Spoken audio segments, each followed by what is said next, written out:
We do have some data we want to talk about. This is coming from Paychex, showing some moderation in small business hiring and slowing hourly earnings growth. Joining us right now to talk about it is John Gibson. He is Paychex CEO. And John, there's some good and bad in this report. The good news is there's stability.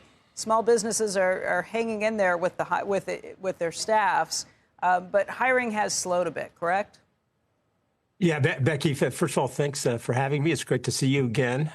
I think you hit it. We're entering the fourth quarter of 2025, and really throughout the year, things have been amazingly stable for small businesses, really, I think, despite a great deal of uncertainty around taxes and tariffs and immigration, inflation, and now government shutdown. But as you said, we continue to see moderation. Now, our index is really based upon businesses with less than 50 employees, representing a little over 300,000 of our 800,000 customers. But what we've seen in that segment is really less than a 1 percentage point change over the last 12 months. It is down from last year. And at this point, we're really not seeing any signs of wage inflation, continue to see cooling there. So stable job market under 50. When we look across our other segments, we see a little bit stronger data in terms of growth. But right now, it's pretty amazing where we are, given all the uncertainty we've had to deal with this year.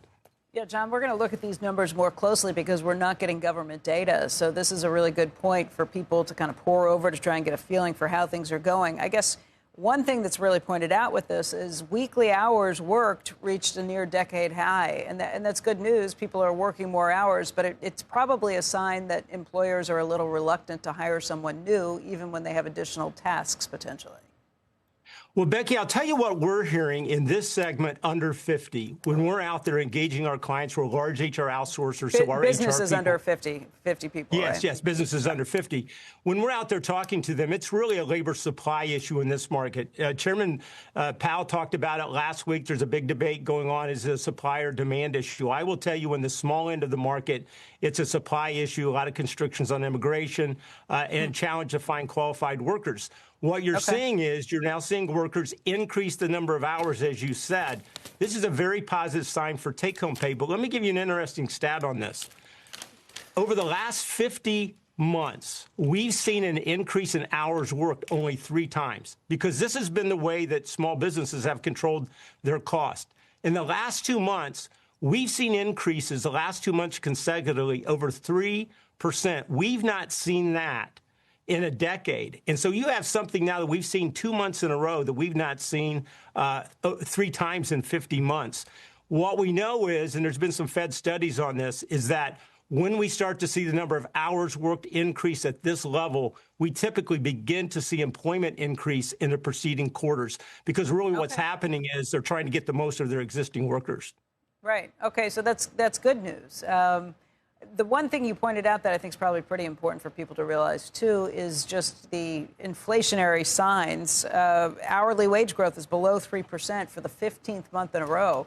So wages below the pace of annualized inflation here in this country. What does that tell you? Well, look, wages are a big part of the cost mix of any small, mid-sized business.